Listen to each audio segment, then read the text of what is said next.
મોટા મહેલો ની રહેવાસી હીર રાંઝા જેવી રાખવી આપણા પ્રેમની નિશાની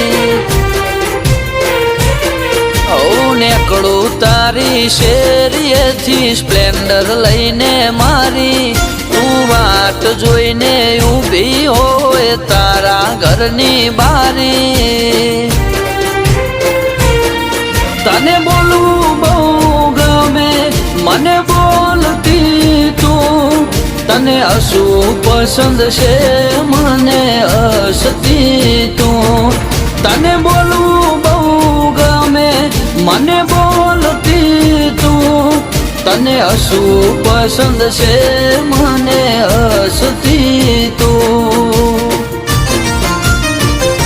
ઓ મારા ચાંદને જો